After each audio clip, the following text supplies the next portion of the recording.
my channel.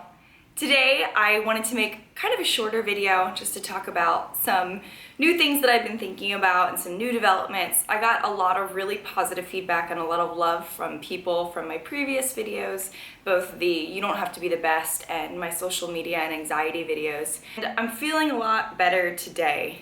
I feel sort of waves of anxiety from day to day.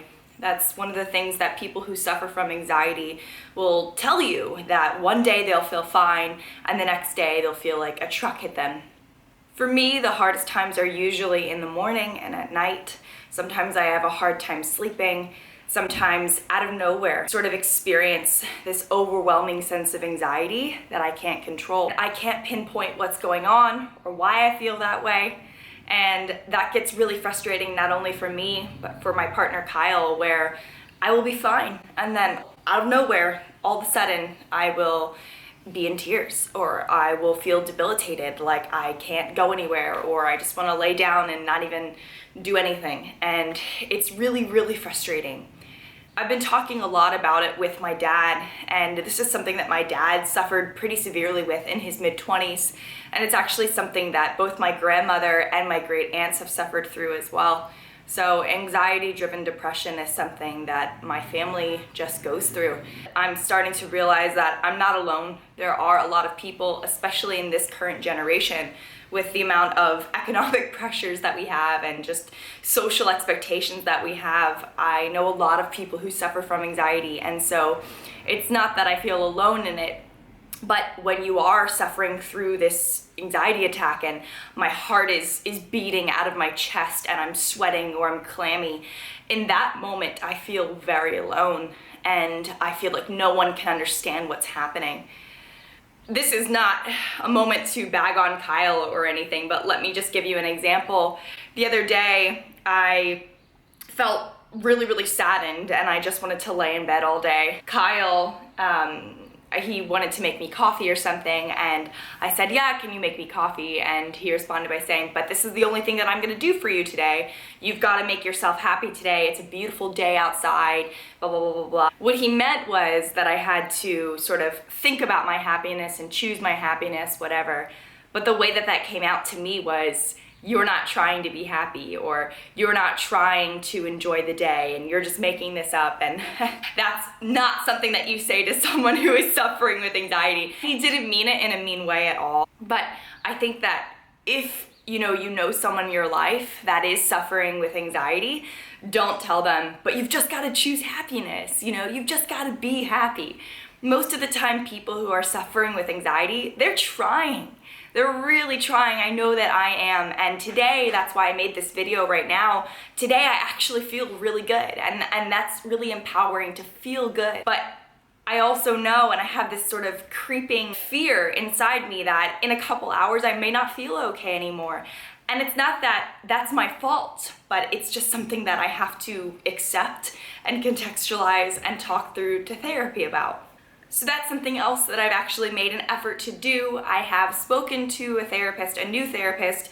My insurance changed because of my profession, and so I ended up having to find a new therapist who is in my network, and that was really scary for me to have to change from someone that I'm used to, who I've worked with in the past, to someone brand new.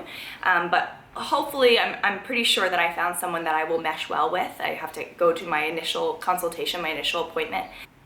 And I've also just been taking a lot of time to just spend time by myself. Even when I go on, say, walks with my dog or something, I'm completely detached from my phone. I don't even have the Instagram app on my phone. I recently just posted a couple of photos from a photo shoot that I did with my friend Aljid, and I re-downloaded the app for that, and then I immediately re-deleted it.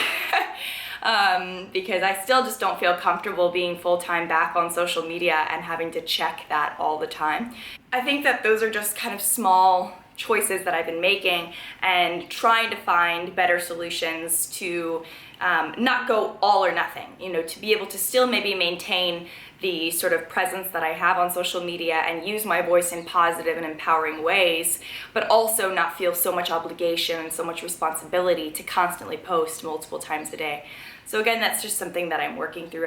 I've also been reading a lot more, thank God. I'm really excited that I've gotten back into reading for fun. In addition to reading literature, I've been reading poetry, so I've been rereading some of my favorite poets.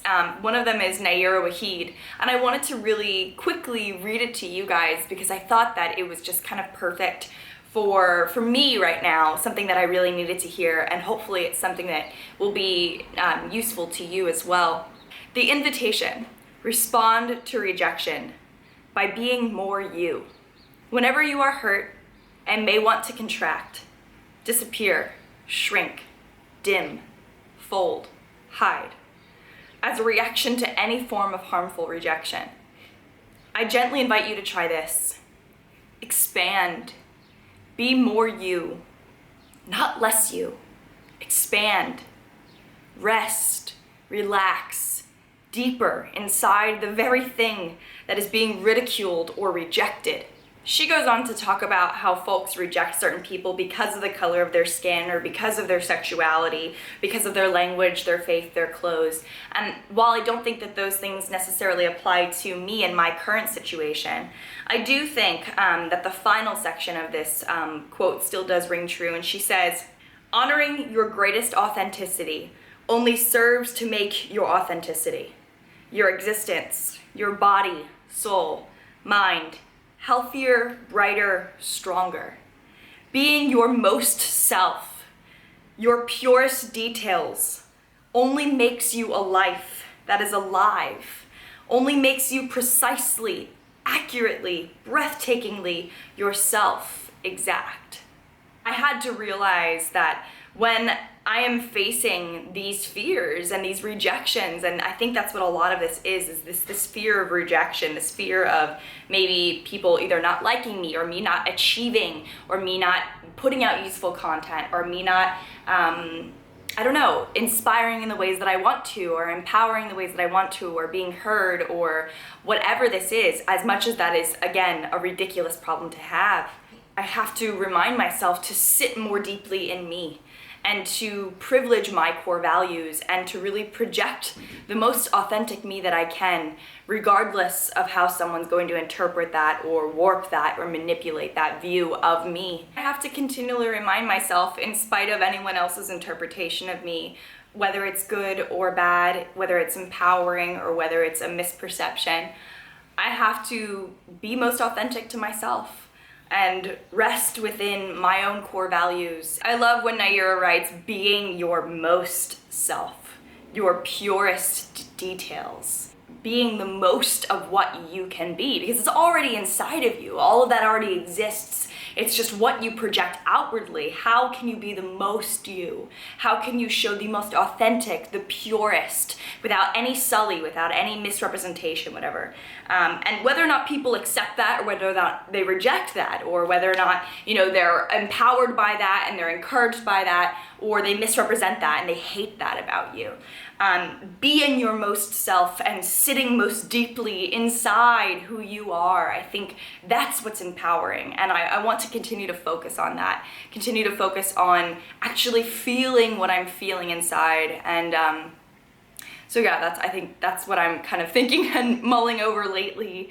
So just wanted to give you guys a quick update as to that. I'm hoping to start doing some more regular videos about more fitnessy related things, I suppose. I would love to hear from you what you would like to see. Again, I'm not going to be documenting a journey towards anything necessarily, but anything that you'd be interested in having me talk about. Overlaps between fitness and feminism, or overlaps between the fitness industry and my academic career. Anything that you're interested in knowing about that I could, you know, do a 10-20 minute video on. If you did like this video, could you give it a thumbs up?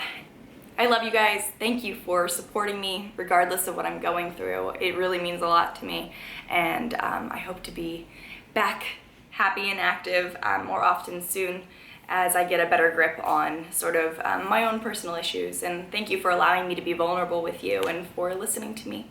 Appreciate you. Bye guys.